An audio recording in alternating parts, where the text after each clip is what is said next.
जनता दरबार तुम्ही घेतला, काय कसा रिस्पॉन्स तर खूप चांगला आहे.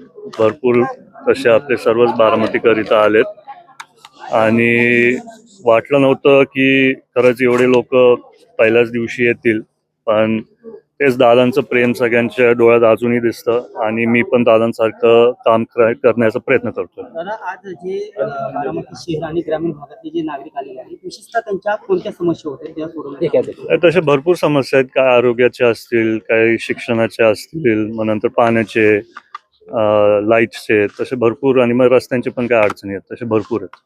आता तुम्ही एकीकडे प्रश्न सोडवता, मात्र गेल्या काही दिवसांमध्ये बारामतीच्या परिसरातले क्राईम वाढताना पाहायला मिळते.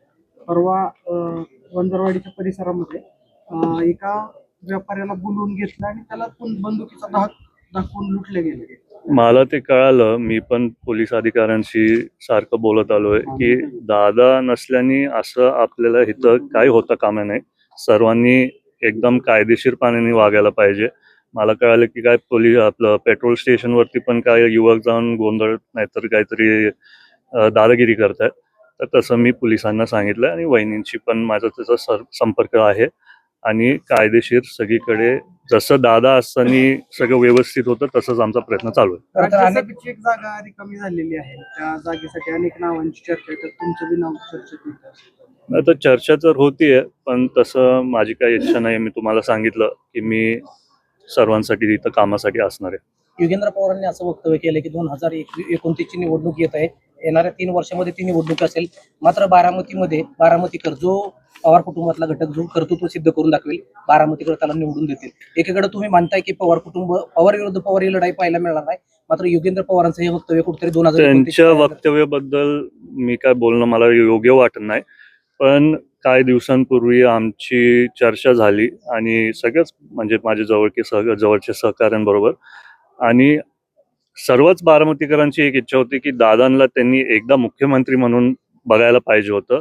आणि आता वहिनी पण तसे खूप कष्ट घेत आहेत, तर मला वाटते 29ला वहिनीच उभा राहतील आणि वहिनी, आमची सर्वांची आशा आहे की ती जागा वहिनी मुख्यमंत्री म्हणून तिथं घ्यायला पाहिजे. दादा, राज्यसभेची जागा खाली झालेली आहे, कोणाची वर्णी लागण्याची शक्यता आहे? भुजबळ देखील म्हणाले आहेत की पक्षाचा निर्णय मला मान्य असेल. तर मुंबईत काय घडामोडी चालू आहेत त्याच्या संदर्भात मला माहिती नाही. तुम्हाला माहिती आहे वहिनी आणि पार्थदा पण दिल्लीत आहेत, आज ते मुंबईला येतील. परवा मी मुंबईला जाणार आहे, तेव्हा मला काय जास्ती माहिती मिळाल्यावरती मी तुम्हाला तसं सांगतो. दादानंतर तुम्ही जनता दरबार पहिल्यांदाच घेत आहे. नागरिक अनेक ज्या समस्या घेऊन बाहेर आल्यानंतर दादांची सावली जे दादांमध्ये दिसत आहेत अशा भावना व्यक्त करताना दिसत आहेत, कसं पाहताय? नाही, भावनिक तर मी पण आहे. जेव्हा लोक मला ते सांगतात मी पण इमोशनल होतो, पण कुठेतरी सर्वांसाठी आधार म्हणून जसं बारामतीकरांनी यावेळेस पूर्ण आपलं वहिनींना दादांना प्रेम दाखवलं, रेकॉर्ड ब्रेकिंग मताधिक्याने वहिनी आणि दादा निवडून आले, तसंच माझी पण आशा आहे की तेवढंच प्रेम मी त्यांना सर्वांना तिथं द्यायला पाहिजे. उन्हाळ्याचे दिवस आहेत, जिरायतपट्टी भागातला पाण्याचा प्रश्न आता ऐरणीवर आलाय. खरं तर टँकरची सुविधा आता अनेक लोकांकडून, गावांकडून टँकर मागवण्यात आले.